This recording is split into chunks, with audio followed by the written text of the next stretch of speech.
Hello, welcome to our Good Pup webinar on body language. So excited to present this for you today. Before we start off, I wanted to apologize for anyone who had attempted to join us last Thursday, but was unable to get in. As it was our first webinar, we had one hiccup, which was a cap on our Zoom participants. So we were at 100 easily, and I know there were some people that were unable to get in, so I apologize for that. Thank you for coming back. And as I already mentioned, we will be distributing access to this webinar for you and your teams in the next few days after we finish today. Okay, so my name is Lisa Martin Garlick. I'm the COO and co-founder here at Good Pup. Good Pup, as many of you know, is a service that connects dog owners to certified positive reinforcement dog trainers via video chat for training. Our mission is to make quality science-based training affordable and accessible to all dog owners. We've been around for about 4 years and we have trained over 50,000 dogs and their owners. So we launched our shelter and rescue initiative in 2020 with the goal to provide access to our training to all adopters and fosters and their communities, everyone who is helping dogs, to help facilitate more successful dog adoptions and placements, as well as fosters. So we are launching this webinar series in response to feedback we've received from our shelter and rescue partners that all members of the shelter community, not just adopters, would benefit from learning a little bit more about training and behavior, including the one we're starting with, which is reading and interpreting dog body language. So to present our first webinar, we have Kate Hembry. Kate is the head of training and behavior specialist here at Good Pup. She joined us 4 years ago, and before that spent 20 years as both a certified veterinary technician and a professional dog consultant. So she is a CBT with a specialty in behavior and a Karen Pryor graduate. And an overall rock star. So we're super lucky to have her here. And before we jump in, I wanted to let you guys know that the attendees of this webinar, only the live webinar, will be able to receive 1 credit of RACE, continuing education. So I'm going to go ahead and share a form right now in chat that you can fill out if you want to receive CE credit for this webinar.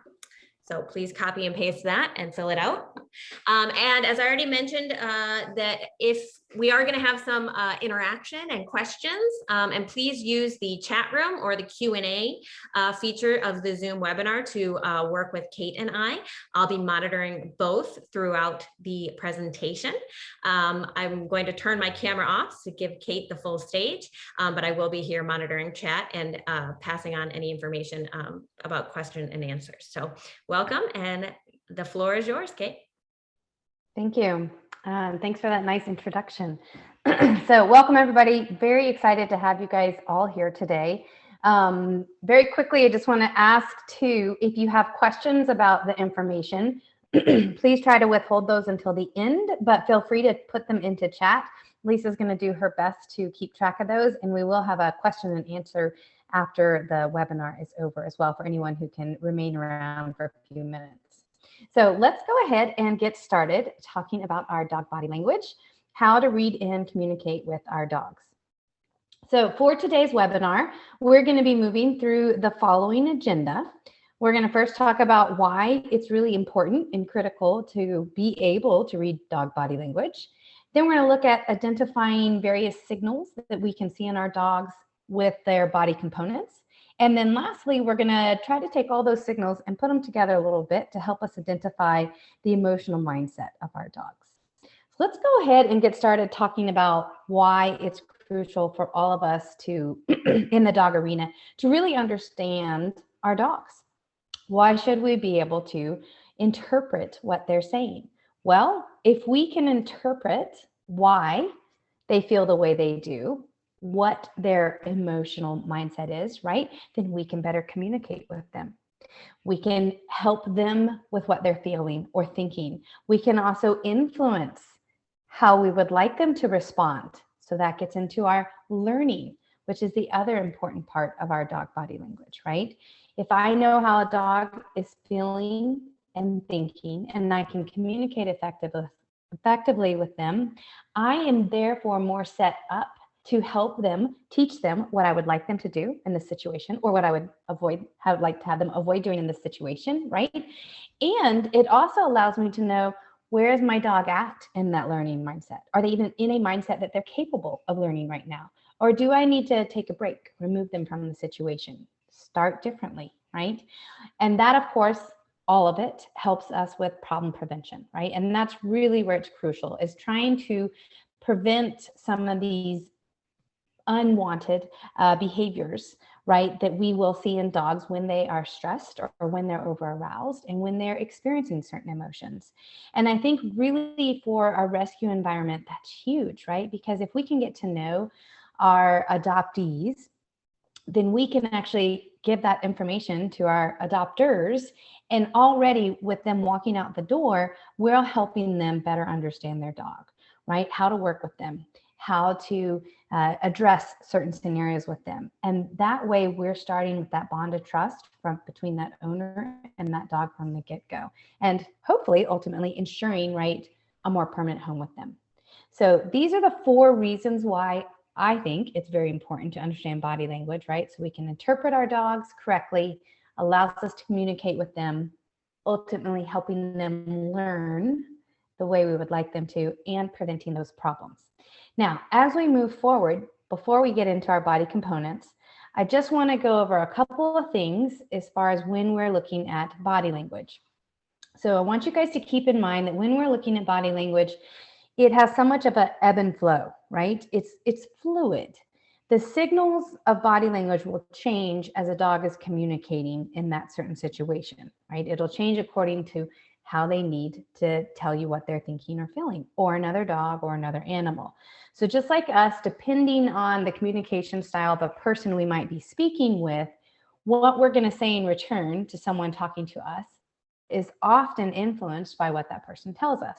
And so therefore our communication as well will have an ebb and flow. And that's really important to recognize that one signal may not mean one thing, right?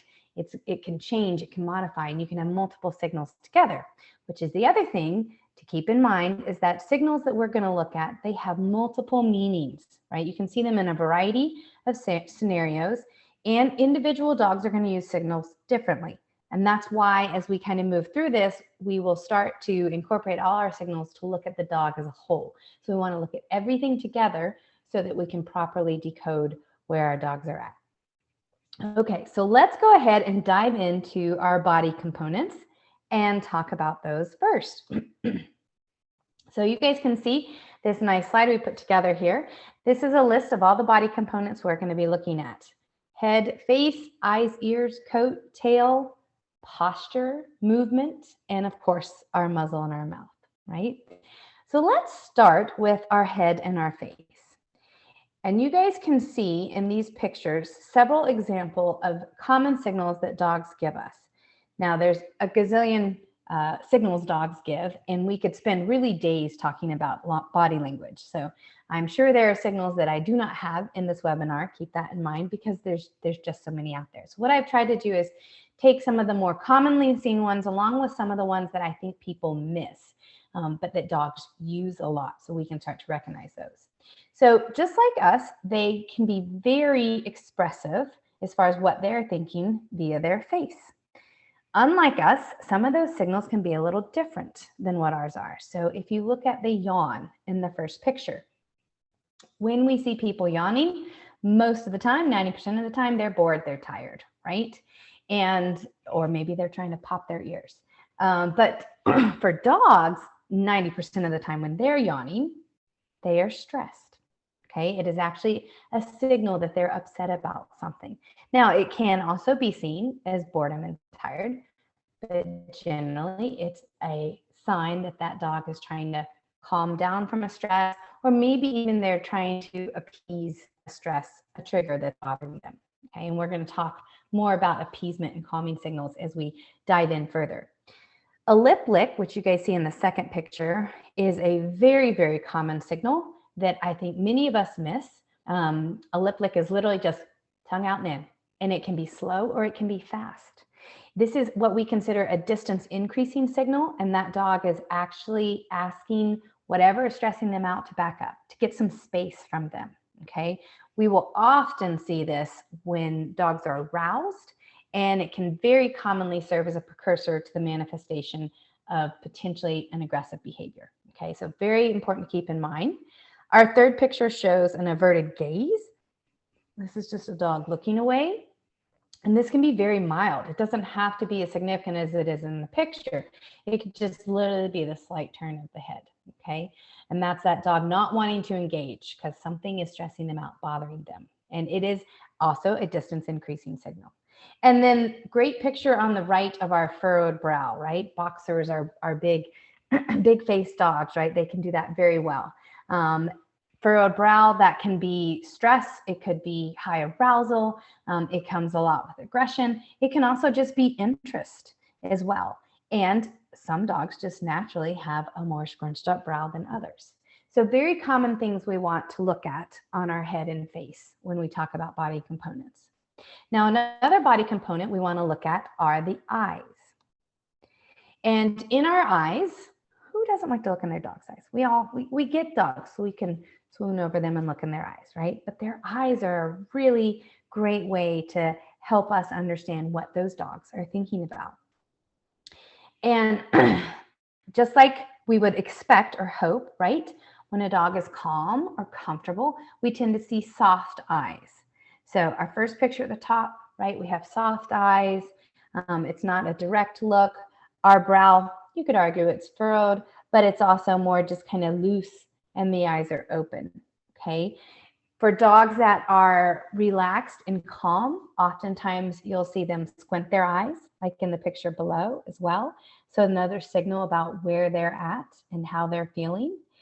And then we get into our direct looks from our dogs, as well as avoidance, right? So dogs that look directly at us, often they're interested, they could be alert, they're confident, they're comfortable looking at what's in front of them.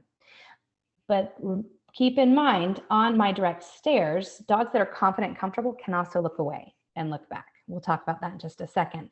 What I want to point out below you guys is below the top picture of the direct stares, you can also see that dogs will actually avoid having that direct contact. They're uncomfortable. And this can be, again, a polite way for a dog to express their discomfort about a situation. So they're a little bit stressed out. Now, I just mentioned on our direct stares that those dogs are confident generally. They will look away, look away. It's no problem. But you can also have what we call hard eyes. This would be a direct stare. You guys can see it on the slide in front of you. And often when we have hard eyes, I'll hear people describe them as cold or glossy. And the reason because of that is their pupils are dilated, which you see above. So that's again, the center, the pupil of the eye. And that gets very large. So it pulls in a lot of light. And you'll see this dilated eyes, not because there's sun out or you have a bright room. The dilation is due to the stress to that dog being aroused. So when we're looking at those hard eyes, we want to look at that. The other thing about our hard eyes is that the stare remains. The dogs lock on. Okay, they don't tend to look away and look back.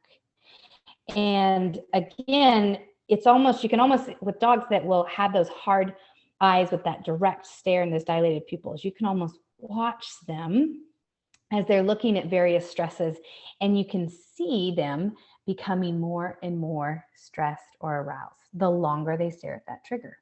And that's a really good indication of what our dogs are thinking, especially when we're observing dogs in play or we're dealing with dogs having certain reactivity on a leash, right? Now, other common eyes, I think many of us know, I'm guessing most of us have probably seen a whale eye. That is where the dog is looking at you directly, but their head is turned so that they can expose the white of their eye, okay? The sclera, the white part, is shown to what is stressing that dog out. And that is definitely a precursor to, I'm going to do something more if you come any closer, right? So this is a distance increasing signal, often seen right before a type of aggression displayed.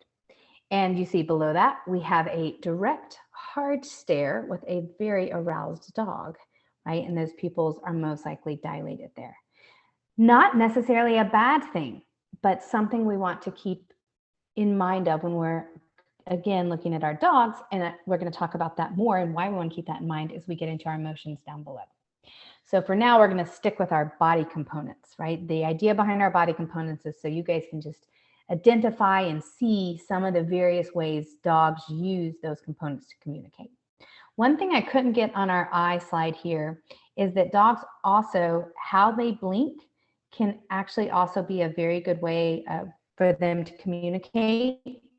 So a very slow blink, almost like the dog is going to sleep and trying to stay awake, is a distance increasing signal for someone to back up. So that dog is stressed out. And it can also be a calming signal. The dog is upset and they're just trying to kind of calm down, take a breath. Now let's look at our ears. I love ears. I think they're great, especially the soft ones, right? Where you can put your hands on them and rub the heads of dogs.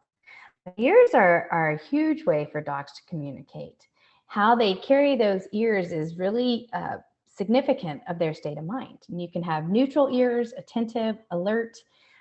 Ears can change position. So you can see in our first couple slides, right, we have dogs where the ears are forward. And for those two dogs, they're hanging on their side. So one thing you have to keep in mind is for ears, and we'll talk about this with tails too, you have to look at the morphological trait of the dog as well, right? So our dog at the bottom of our first picture, those ears are small, they're shorter. So they are hanging and loosely, but they can't hang flat against the face either loosely.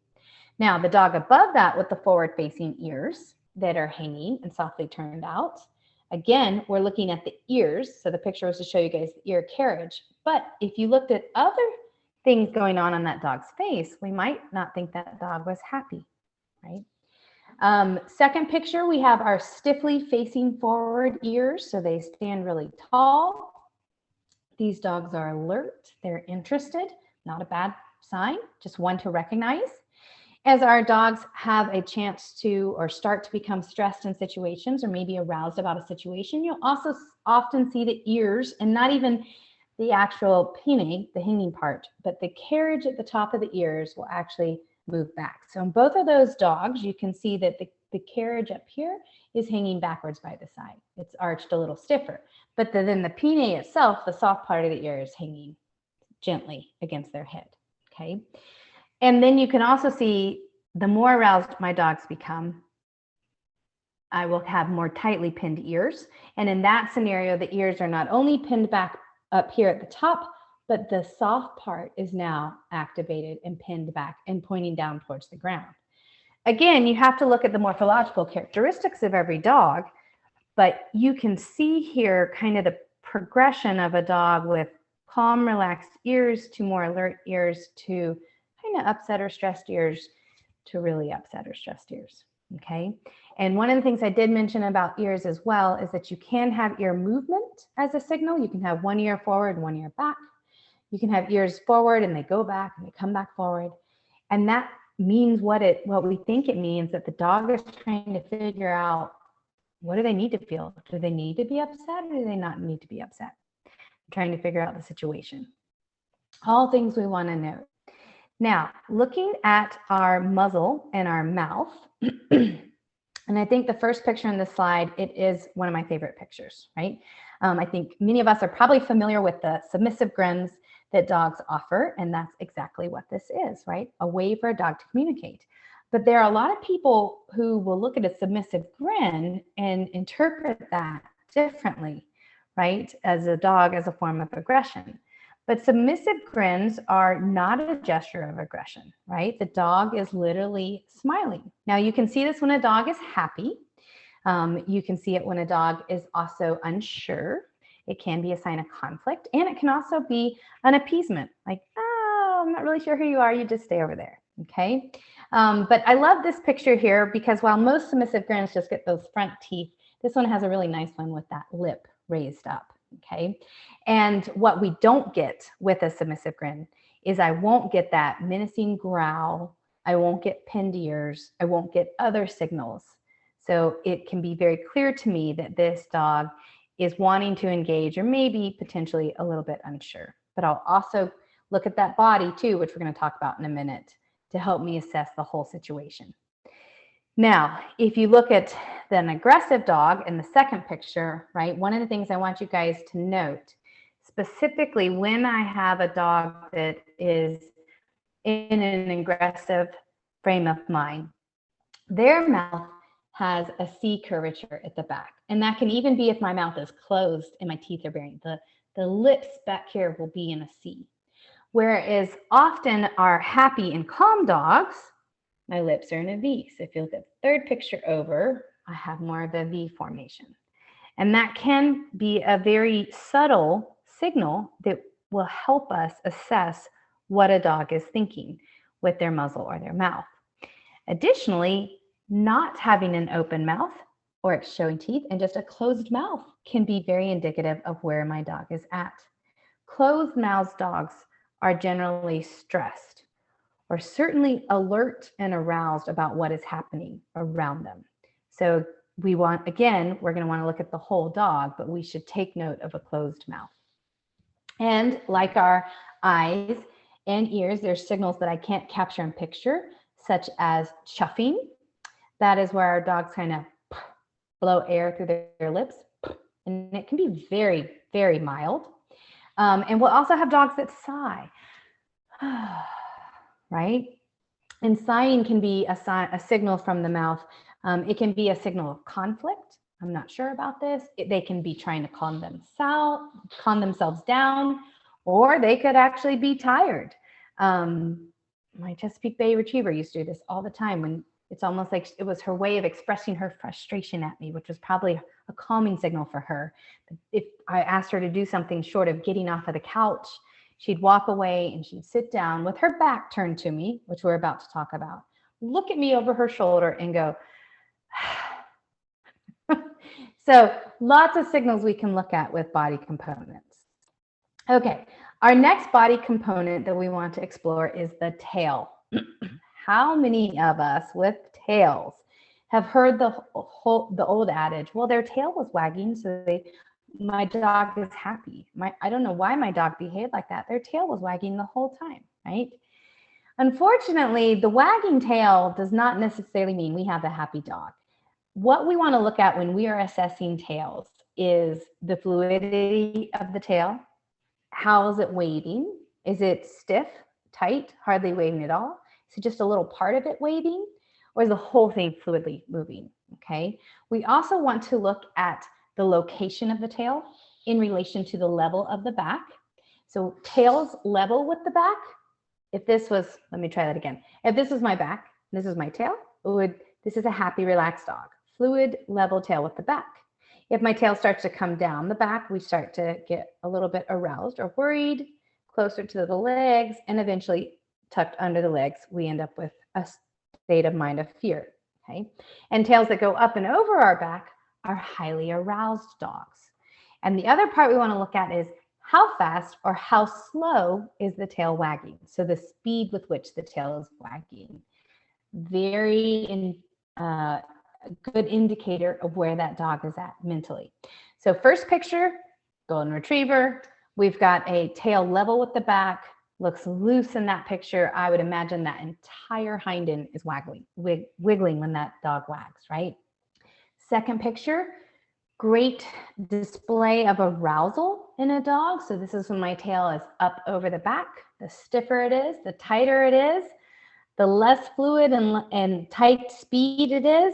You can almost like have them twitching, the more aroused my dog is. And it's not that arousal is a bad thing, but we are going to talk about how arousal is very closely linked to aggressive behaviors. And so it is something we want to note. And depending on the situation, a time for us to interject, right? So again, here's that problem prevention happening. Now, then you can see in our third picture, I've got a tail below the level of the back, parallel to the rear legs. So I've got some anxiety, some worry happening. And then the final picture, I'm sure many of us have seen this, tail between the rear legs, which is fear-based. Okay. Other thing I want to talk about with body components quickly is our coat. Everybody has seen the dogs that get the hackles up, right? So piloerection, the hair is up, rather than the coat resting smoothly. So we can actually see a difference in the layers of the hair. And that can be an indication of where our dogs are at and what frame of mind they're in, okay? First picture shows some front hackles, second picture shows hackles all the way down the entire back. So that is definitely a dog who is highly aroused. And one thing I want to bring up here about our hackles is, and we saw this already in another part of our slides on the eyes with the, when our pupils are dilated, is when we see situations like that, we have a natural physiological response happening in that dog that is resulting in those things changing. It's resulting in the pupils dilating, it's resulting in the hair going up. And we're gonna dive into that more, but I wanna point that out. Because if you guys have ever had goosebumps, I'm sure nobody on this call has had goosebumps, your skin gets little bumps and your hair stands up straight. That's us getting piloerection. We don't control that. It doesn't just happen, right? Something has caused that. Something's given us the heebie-jeebies. And that internal sensation we're feeling, we don't get the option of controlling that. Dogs don't either. So we want to keep that in mind. Now, again, we're talking about components, so I'm going to stick with that so we can get into our emotions here in just a minute. Let's look at our posture on dogs. So when we talk about body posture, again, very informative with where our dogs are at. Some of our postures are very easy to read. Take, for example, the play bow, right? Rump in the air, chest on the ground. But you can have different forms of play bows. Tail down, tail up. What's the dog thinking, right? Again, things to think about. Play bows can also be a sign of appeasement. I want you back up a little bit. I don't want you coming over here, okay? Mounting is another common behavior or common posture that we see for dog signaling. Often referred to as humping, it is mounting. And many people mistake this for a sexual behavior, but mounting 99% of the time is due to a dog being overexcited or overstimulated. They are highly aroused and or conflicted, stressed about a situation. We'll get into that more. So generally when you're seeing mounting, you're seeing a dog who's highly aroused and stressed out. So we want to pay really close attention to that. It can sometimes even be an attention-seeking behavior, especially when we see it performed on humans. Okay, and mounting too, and we'll talk about this further down, so remind me, it is something that can happen repeatedly and it can become a patterned behavior. It can be the way the dog expresses themselves when they're stressed all the time. Postures as far as forward or backwards, very important to note, right? Dogs that have that backward posture tend to be apprehensive. They're worried about something coming near them. They're not committed. Then you have the forward body, right? So those dogs are more confident, more comfortable, but you can also have a forward body with my legs hyperextended out in the back. So these dogs are being more direct, but they're not committed to approaching. They're not fully confident because they want to be able to get out of there if they need to quickly. Crouching down, another posture that we'll see, especially with our dogs that are concerned, anxious, and even fearful. Okay, and you'll see that body in that C position curled, right? And it's an appeasement behavior. The dog's asking that trigger, that stressor to back up a little bit. Belly exposed. Oh my gosh. My friends in the training community tell me that most of the bites they address are dogs that had exposed bellies, right? So these dogs are not rolling over to have their belly scratched. They are rolling over because they are worried or stressed. They are actually trying to indicate, I would like you to leave me alone. And we don't recognize it. I think most of the time we could identify this if we looked at, again, the whole dog. And another one that we miss a lot in the top right corner is our paw raise. Just a simple lift up of the paw, sign of apprehension, sign of uncertainty. Dog doesn't know what to expect, okay? And then the bottom right, we've got a nice upright, forward, loose posture, okay? The last part of our body components before we start to get into and talk about the emotions and assess them a little bit is movement. We forget about movement. Now, movement is influenced by muscles, and how tight or how loose my muscles are going to be influenced by my physiological component internally. So where my hormones are at, where my arousal level is at. So those are things to keep in mind when we're looking at dogs and their movement. First picture, I've got a dog with long, loose strides, right? Strides are long, dog is loose, tail's level at the back. Got loose muscles, most likely a relaxed dog. If I have muscles that get a little tighter, maybe I'm more inclined to walk in a circle. So dogs circling each other, and circling in and of itself, just the curved body, right? Just like crouching can be a signal to dogs, a positional signal that I'm not sure about you. Are you friendly? I'm friendly. Are you friendly? I'm friendly, right? So they just don't know. And then you've got the tense muscles, which 100% tense muscles, where we'll see with aroused dogs. Again, not a bad thing. If you look at the dog in the third picture, he may be intensely looking at a squirrel, right? And other movement that we tend to forget about, stretching, right? You'll see this with dogs, whether they're lying down and getting to position, but you'll also see it, dogs do it when they're a little bit stressed about something, and it's a calming behavior. They're just like yoga for us, trying to calm things down, recenter themselves. Our new rescue does this to me all the time. I don't know why. I have a treat in my hand. I'm asking her to sit, but she is unsure, even conflicted in her case, showing me a stretch before she finally decides to sit, right? So again, not bad things, any of these, other than these are signals.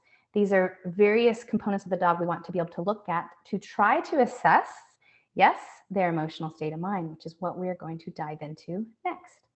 So today for emotions, and like I said, I could talk about this for weeks, really, guys. But for emotions, we're going to look at relaxed, happy dogs. And as we do this, we're going to identify various body components and look at the whole dog and see how it goes together.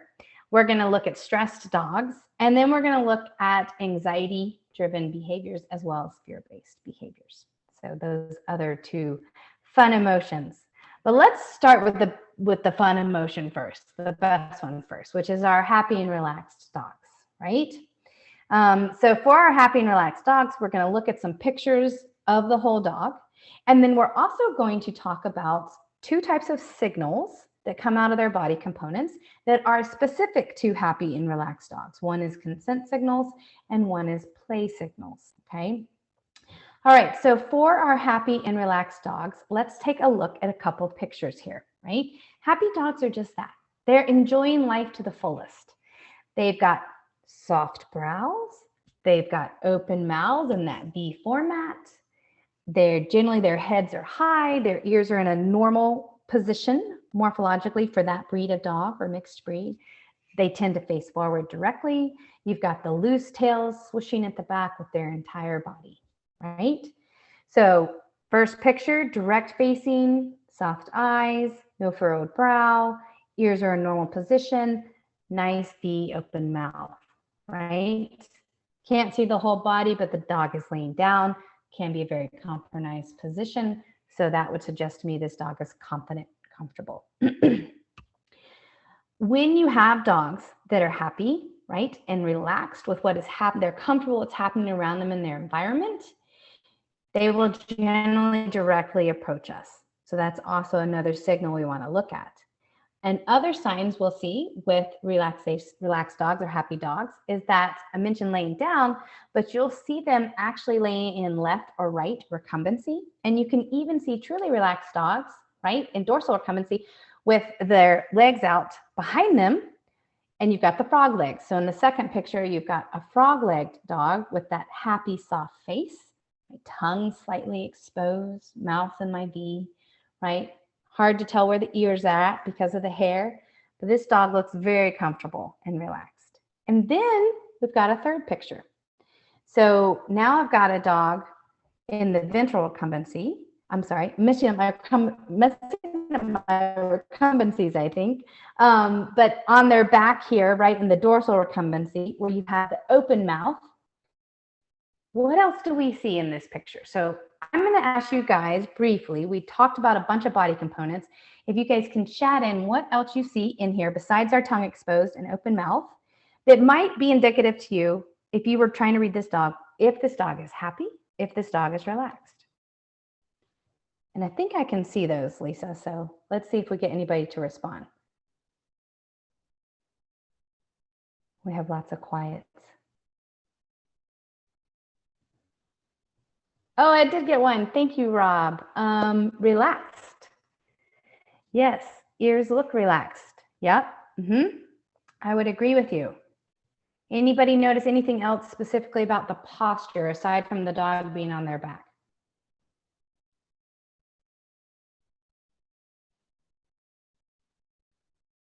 Loose. Thank you, JJ. Yeah, so I'm looking at a picture of the dog on their back. Now, could this dog be aroused? Yeah, he could be fine. He could be playing, right? But where are those legs? That's what I specifically wanted you guys to note. They're not here tucked up under the body, right? They're loose and away from the body.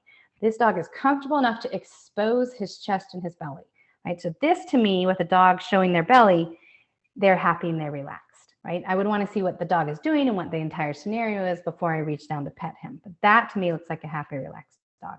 I did have somebody in our last lecture actually tell me they thought they saw a whale eye. I do think that it's the angle of the picture with the dog upside down and the way the actual eyelid is sitting. So if anybody has noticed that. All right, so our next slide shows a really nice illustration of what we're looking for as total picture of a happy and relaxed dog. You've got those ears up. They say not forward, but again, they can be forward. Think about the breed of the dog.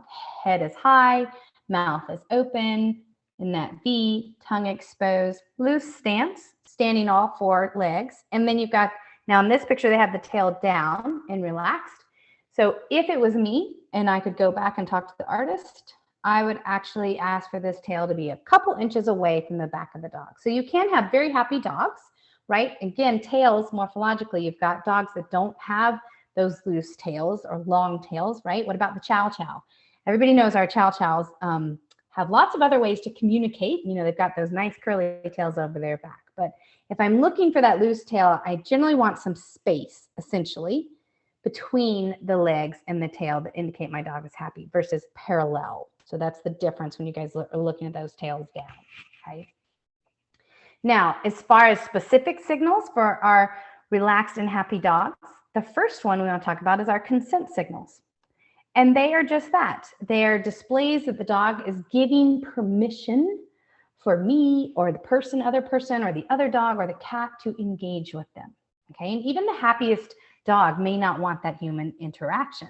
But these are signals we want to look for, that the dog is accepting us and inviting us into their space to identify not only are they happy and relaxed, but they want to engage with us, right? So the dog flopping down in front of the owner, coming into that person's space to flop down. The dog that's actually pushing up the hands to get pets, initiating those pets, right?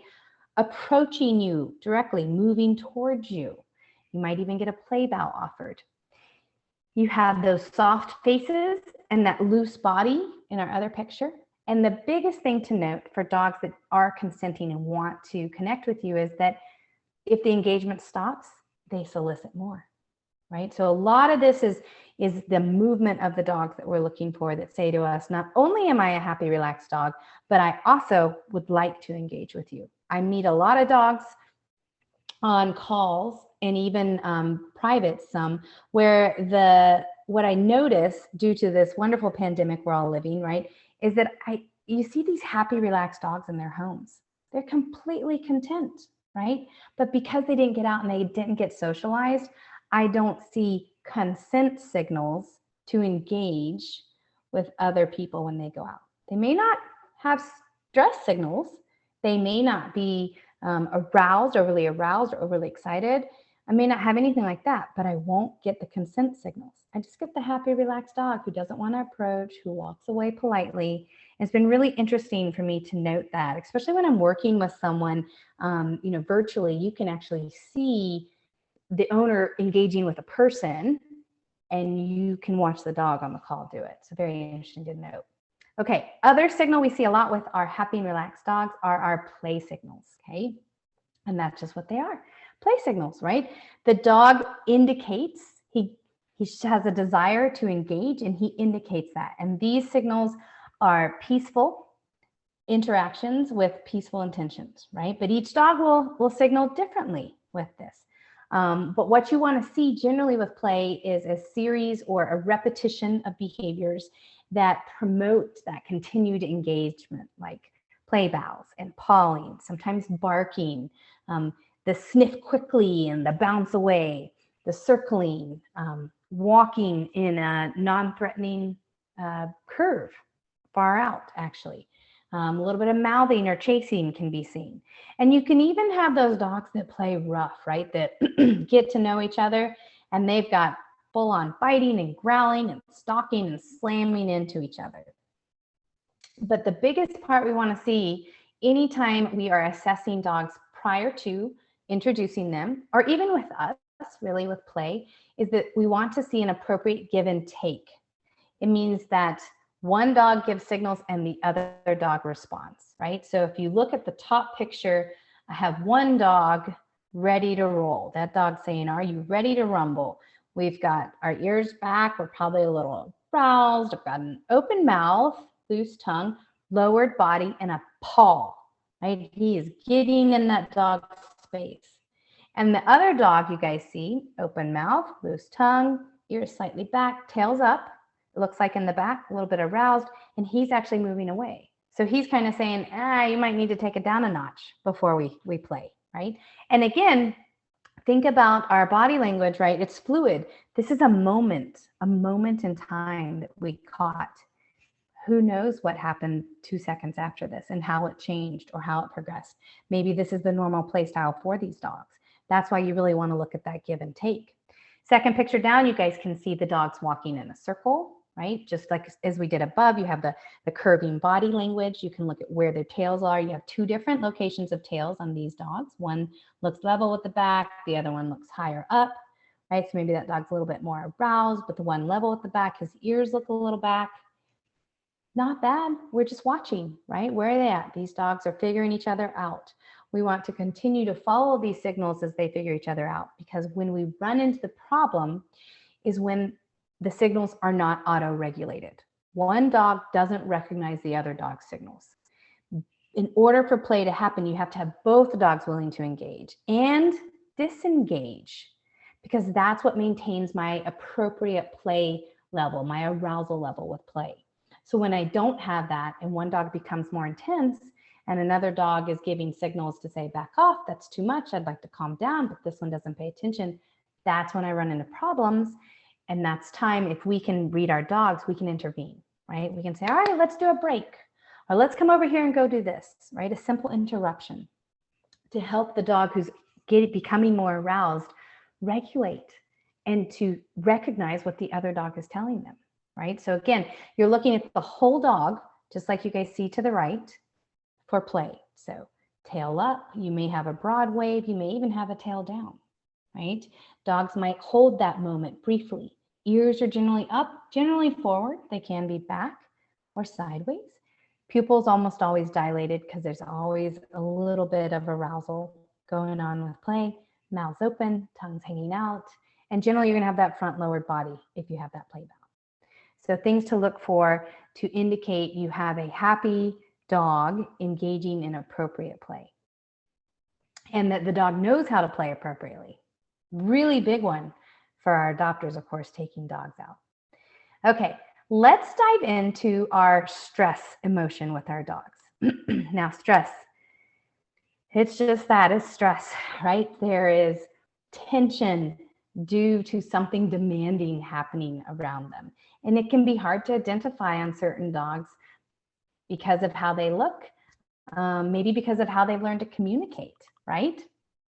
But what is really challenging is that stress signals can also be displayed at times when dogs are not stressed, okay? So let's look at our stress signals. We have conflict, appeasement and calming, and displacement. You guys have heard me say those words. Let's talk about what they are now.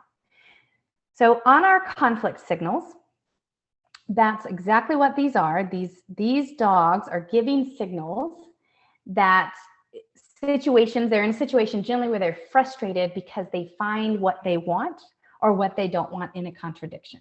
Do I want to approach? Do I not want to approach? That cheese smells awfully nice, but I'm really kind of freaked out about that person, right? And so that's what they're in. they're conflicted about how they should express themselves. And you guys can see, we've already even seen some of these signals in our other pictures, but we have a variety of examples. So mounting, already talked about this. You see this a lot during play because the dogs are over aroused and conflicted about how should I play? Are they playing nicely? I don't know how to play. You run into all kinds of situations with that. You can get yawning when dogs are conflicted. You have squinting. Squinting does not always mean happy. Remember, our signals can have different meanings. Whale eyes, not sure about you approaching, would like you to go away, right? You can have your simple turning away or that averted gaze. We looked at that before. And what about freezing? Dog doesn't move, stand still, not sure. I'm gonna wait this out and see what happens, right? And there's our front paw raise. And then you can have other signs of conflict as well that I don't think people recognize, such as scratching, sneezing, licking, laying down, just a gentle laying down movement. Sniffing can be a sign of conflict. I will see this on the video calls when I'm talking to people and we kind of get in a conversation about behavior. In between, we're doing some of the training, right? And the dog, out of conflict of what am I doing? Why am I on the leash? Why are we here? May just kind of disengage and start sniffing the ground, right? So very common to see.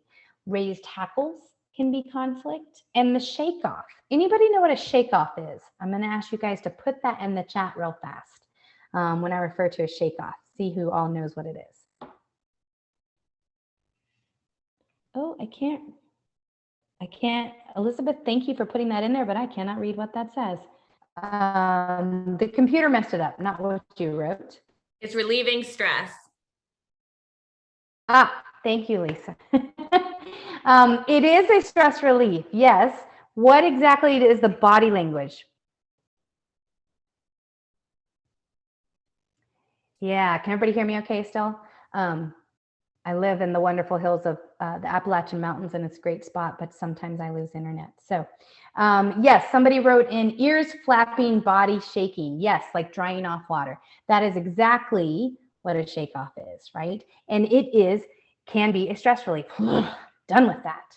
Whew, that's over, right? I find myself doing this a lot. I'll probably do it after the webinar. But anyways, yes, you can think about it like the period at the end of a sentence, and it is definitely a signal we see if a dog was conflicted or stressed about a situation. So it's a really important one to notice, kind of like the scratching. Now let's look at our appeasement and our calming signals, okay? So appeasement and calming signals, they're also indicative of stress, and they're conflict signals that have become ritualized. So they're a normal part of the dog's body language, how they communicate when they are stressed. And the reason we consider them appeasement signals is because you've heard me say those distance increasing signals is that the recipient, the stressor, backs off. It backs away from the dog. And so the dog learns, oh, that took it away, decrease my stress, right? So again, you see here our submissive grin can be a sign of appeasement. Please back off. Please tell me what we do. Or tell me what you want, right, before you come any closer. And then again, we can also see them as a calming signal because they actually help calm the dog down, right? The stressor leaves. Okay, all right, that's good. It's good. And they will continue to do the signal. So these can be a normal part of the way the dog communicates. Same thing. The one thing we need to recognize, even though that these can be appeasement and calming signals, is that this dog is stressed a little bit, right? So that is something to notice and why we want to look at the whole dog, all the signals, so we can tell, right? You've got that submissive grin here. While we look through these pictures, you guys chat in and tell me, do you think that that is a submissive grin, or do we think that that dog is being aggressive? I want to hear what you guys say while we're checking out these other pictures. So we've got a dog sniffing. You guys heard me say that can be a sign of conflict. It's also a great calming signal. In fact, lots of trainers are using sniffing now as a way to help the dogs calm down in stressful events, specifically with leash reactivity, okay? I'm using it a lot with clients like that. And then you've got exposing their belly. Now, if we look at that picture with a dog exposing its belly, I've got tightly tucked front legs and a tight tucked rear leg. Someone says the eyes look somewhat hard to them, so probably not. But then someone says because the eyes look soft, not dilated, right? So this is why it's important. I digress from my exposed belly. Hang on. Why we have to look at the whole dog. You don't have the full picture, do we? Right? But I would tend to say I don't have dilated eyes, even though I do have a direct stare, but my eyes look soft, not hard, because they're not dilated, and my brow is not furrowed. I would be inclined to say it's more of a submissive smile. Yes, not a mouth not in a C or a V, right? Good, very good. That's what I want you guys to see. But again, we don't have the whole picture. Who knows? Who knows what those ears are doing exactly? Where's the rest of that body? This is why it's important to not just have that moment in time. Okay, back to my exposed belly, tight legs, even that rear leg's tightly tucked, right? Things to keep in mind.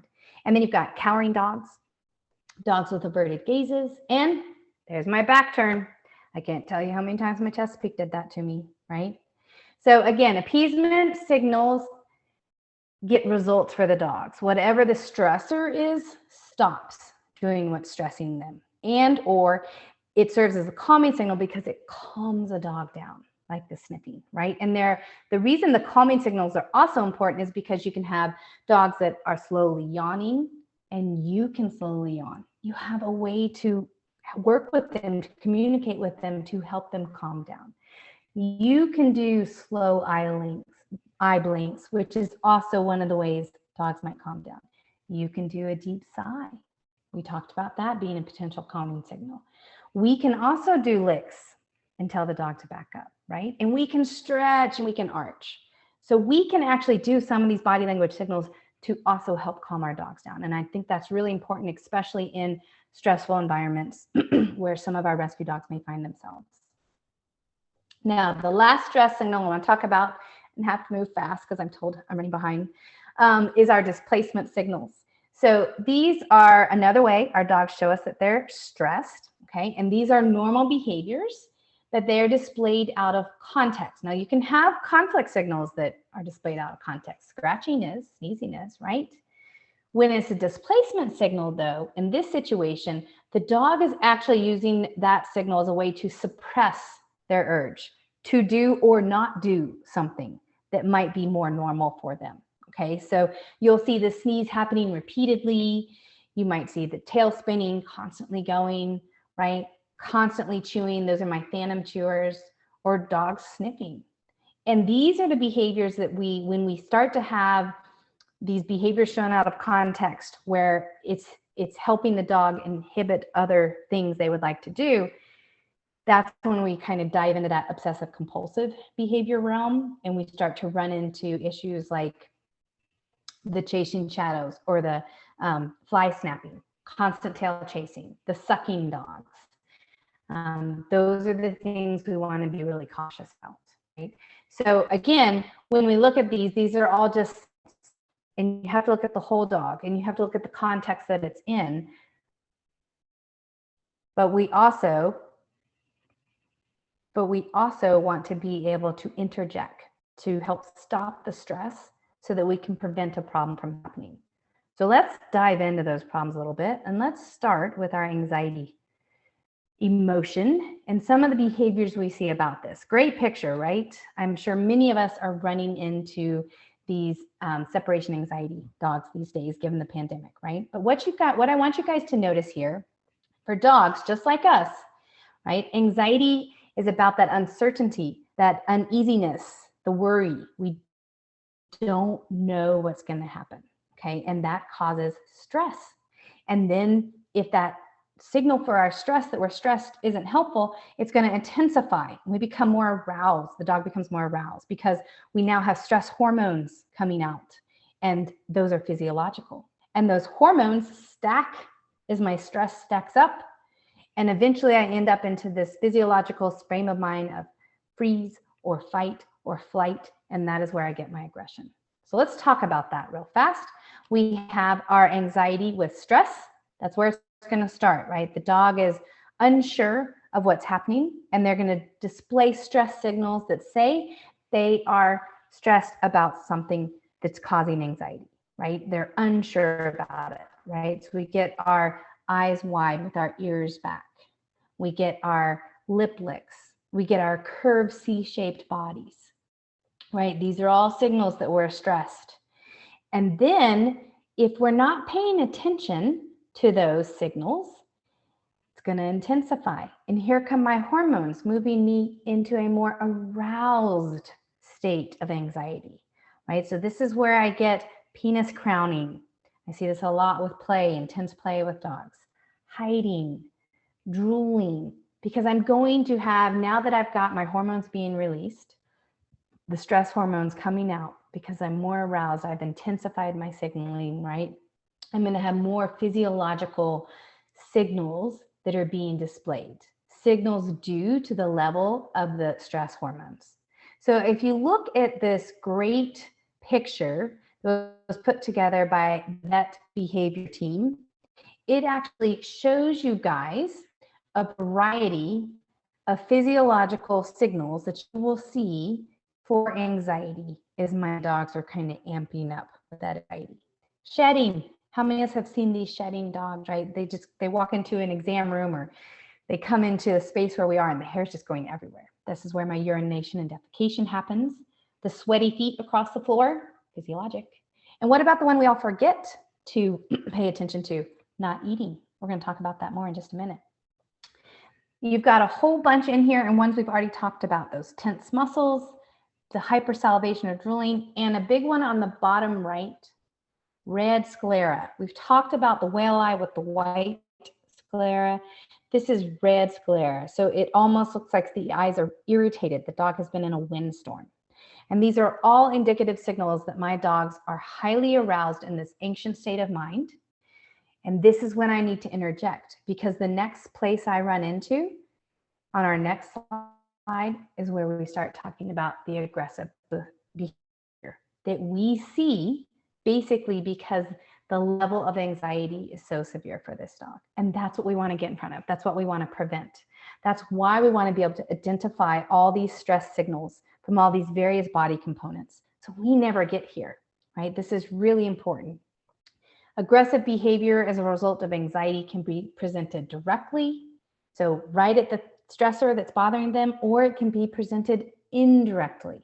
I see this a lot, more often than not with my anxiety-driven dogs, right? So the dog is upset about a stressor, and that stressor, they can't get to it, it's not around them, but that dog is beside me, right? And they take it out on that dog.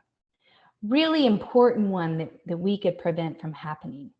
Right? And all because this dog's emotional mindset is so filled with anxiety that this is where we're at with the level of hormones in our body. So you guys can see in that first picture, right? Here's my stress signal. I've got a side eye with staring. There's my whale eye.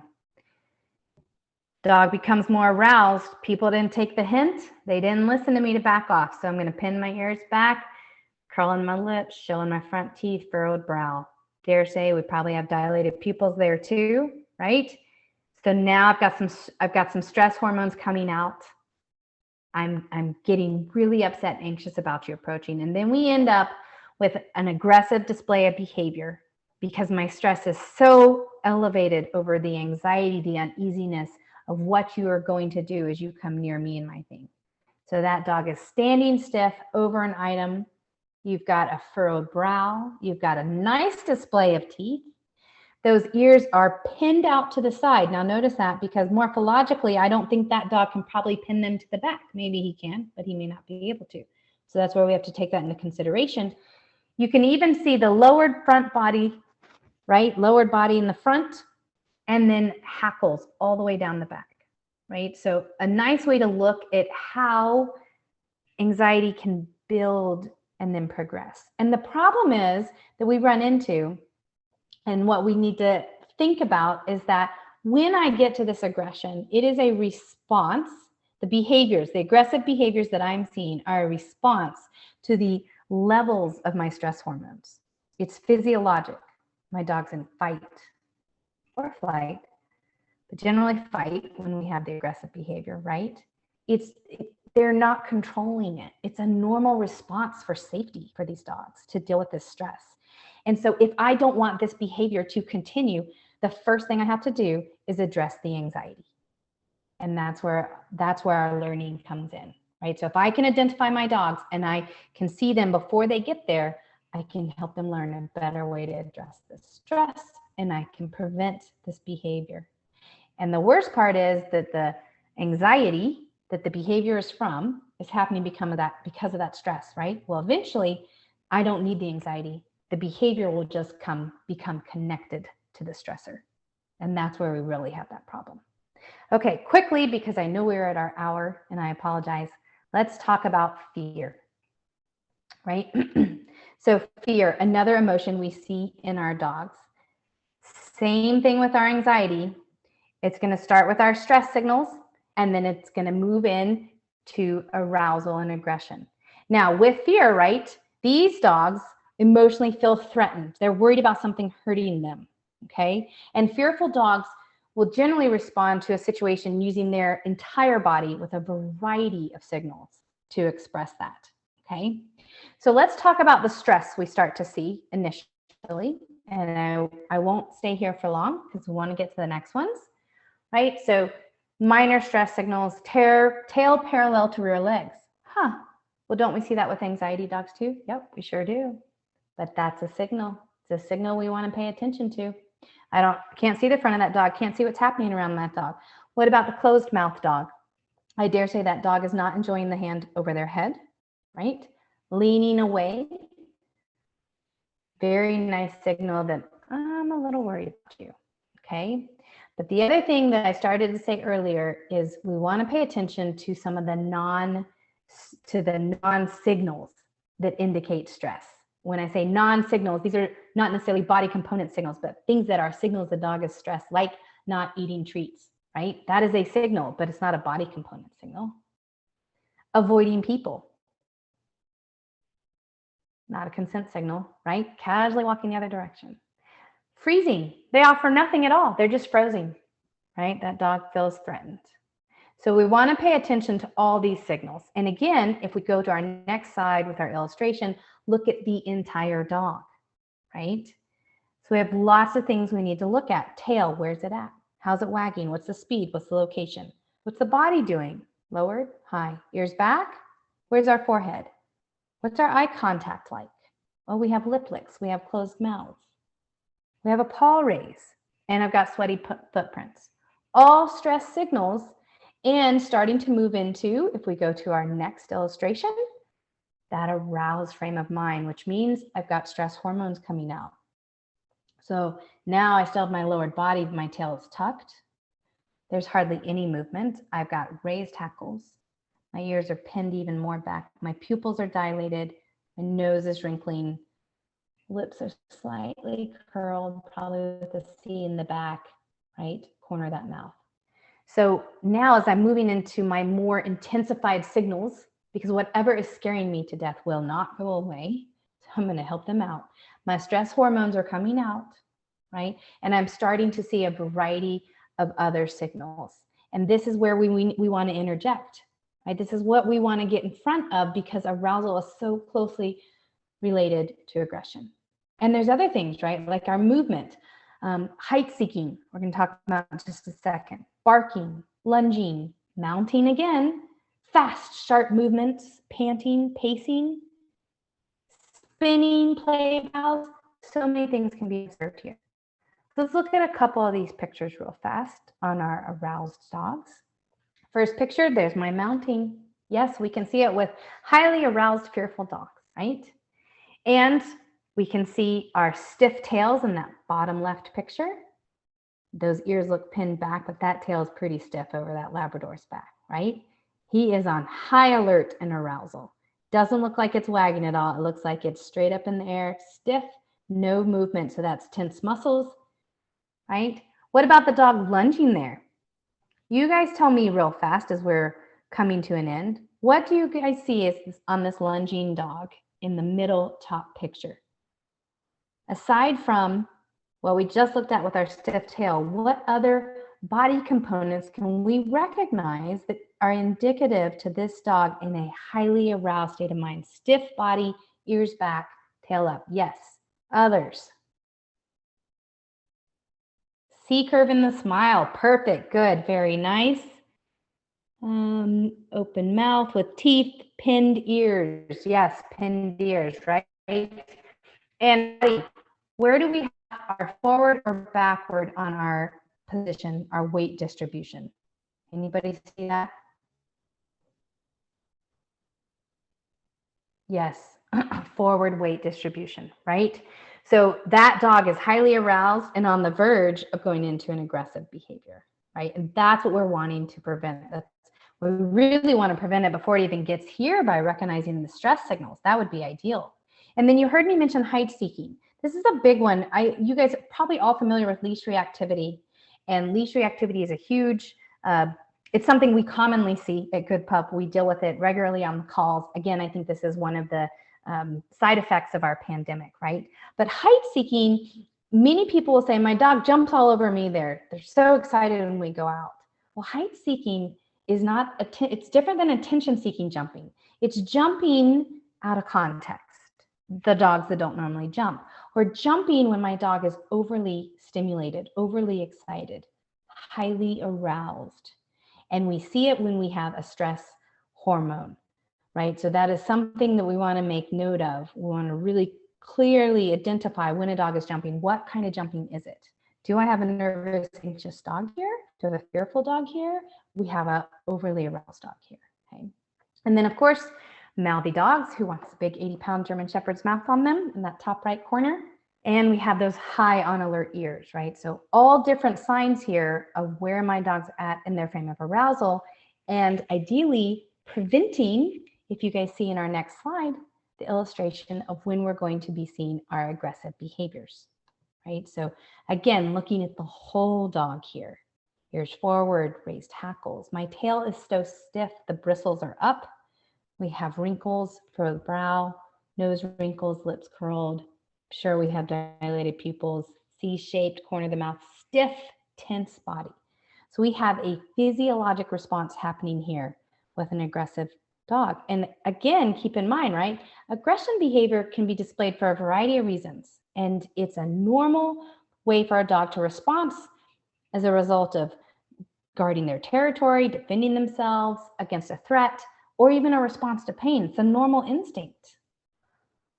We want to try to avoid this normal instinct becoming the way the dog deals with this fearful stress. Because what will happen is, even though this initially is a response to that physiological component going on, eventually the behavior just becomes connected to the stress that caused the fear. And that's what we want to try to prevent. So again, if you look at our last slide on the pictures of aggression, right, you can almost see how it starts to build here, right? Here's my here's my whale eye, side stare with freezing.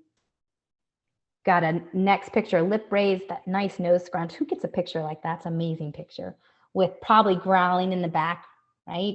And then we progress, snarling with my ears pinned back. And then we have the whole dog. So now I've got a dog in a frame of mind, needing to protect themselves wherever they feel threatened, whatever the fear is, lowered body, snarling, pinned ears, furrowed brow, nice big C in that mouth, raised hackles. And look at the tail, looks like it's level with the back, right? Again, why you want to look at the whole dog. But this is what we want to prevent, so we can prevent those bites.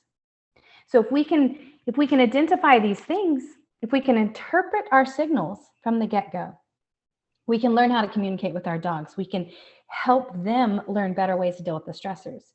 And we can teach our adopters how to communicate with their new dog, because we've gotten to know them. So let's help them get to know them. And that's going to help us prevent problems and help set everybody up on a better, successful path for that new home environment, right? And hopefully that permanent home environment. So anyways, thank you guys. I apologize, I rushed the end a little bit, but I hope you enjoyed it. Lisa's laughing at me, but that was faster than the last one. For anyone who can stick around, we will do a brief question and answer. We invite you guys to do that. And I'm going to turn it back over to Lisa real fast. Yes, thank you, Kate. That was awesome. And just quickly, if you want more information about how Good Pup partners with rescues and shelters, please reach out to Allie. And if you would like this webinar distributed to you and your teams, please reach out to Dexter, or if you have feedback or suggestions for next webinars, we want to be providing as much value as possible to our partners. So please reach out to either Allie or Dexter or myself, and we will be happy to work with you. But as Kate said, I'll leave this screen up just so that you have time to write down the email addresses or take those with you, but we can open it up to any questions. You can use the chat room for that. Did you have any questions earlier, Lisa, that we can go ahead and answer? No, I didn't see any come through. I don't think I missed any. Okay.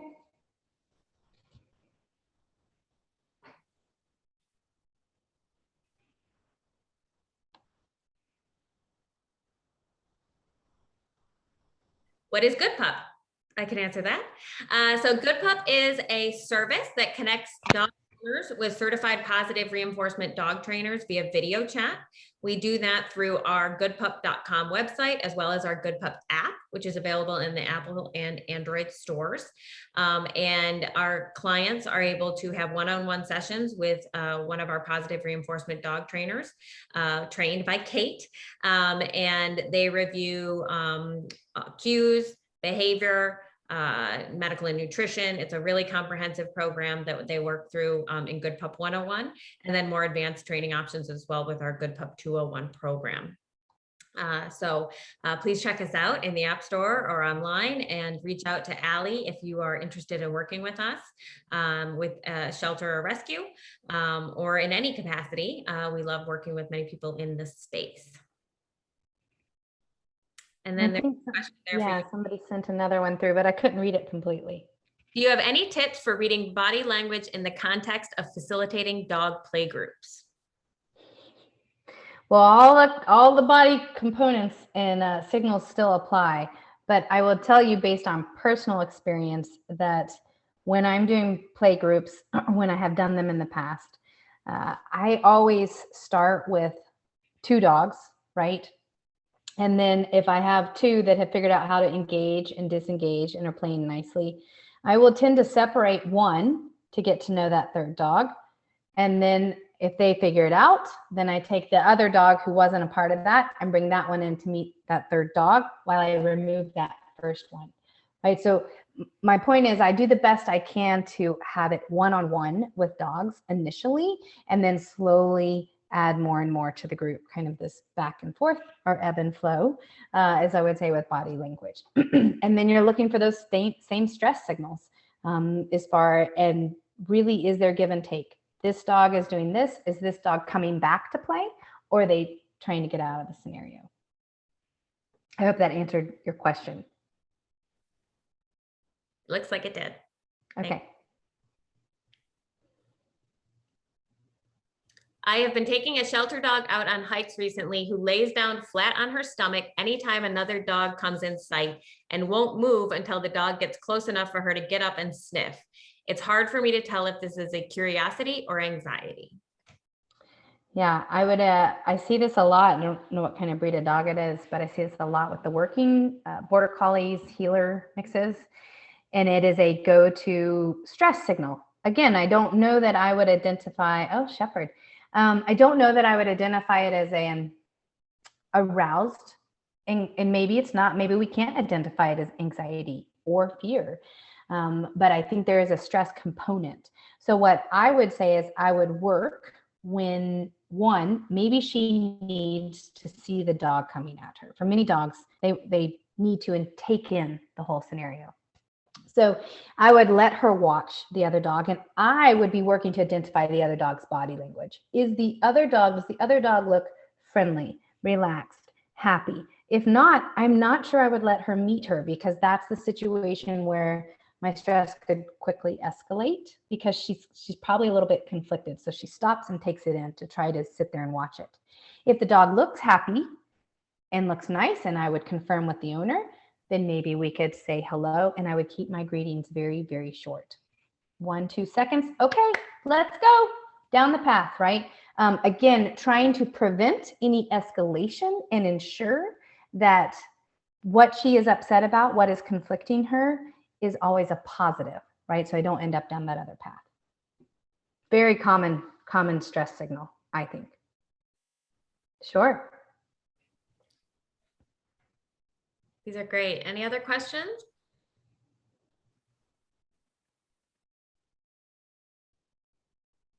Yes, very smart dog. It's a shepherd. They are too smart for their own good sometimes. Oh, did I miss a question? The question above. Oh, I apologize. I find it a lot easier to analyze body language in photos like these, but in real life context, things happen so fast, it can be so subtle. Any tips for getting better in real life scenarios?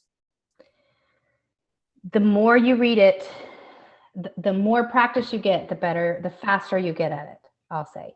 And believe me, I don't read it all correctly either. We're not perfect, we're human, we make mistakes, and we don't speak dog and they don't speak English, right? Or human.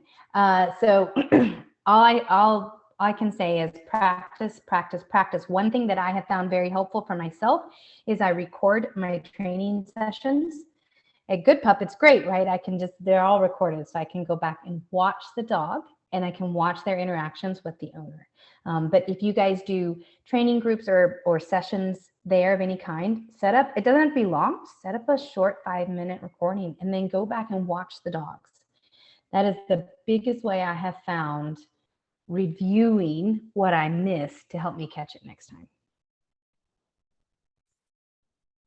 Yeah, it should be, that's a great point too with Good Pup, and for those that are partners know this, but anyone that's not a partner, all of our calls are recorded. And if a dog is showing behavior signs or something that a trainer is concerned about or having a hard time interpreting, they will flag it, and Kate and her team of behavior trainers will review that recording, sometimes very slowly, and really interpret that dog's body language, and then be able to give that trainer a better assessment, or they'll watch it together, et cetera. So it's a great tool that we use here at Good Pup.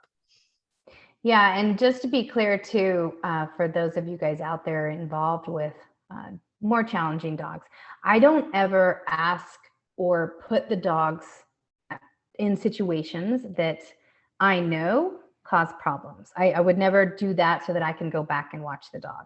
The idea would be to just watch a variety of situations that we aren't expecting any unusual behavior in and learn from those, just for everyone's safety, including the dogs.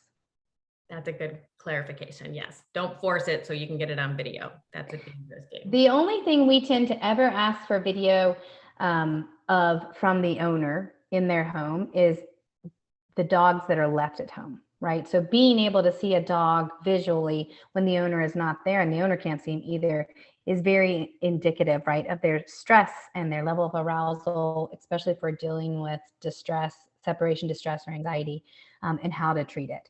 And in those situations, again, if I know the dog destroyed the molding around the door, I don't ask for it. But if the owners are unsure if the dog is having distress, they don't know, their neighbor said that the dog howled a lot when they were gone, I'll ask for a video. Does that answer your question, Paul? And I apologize for missing it earlier.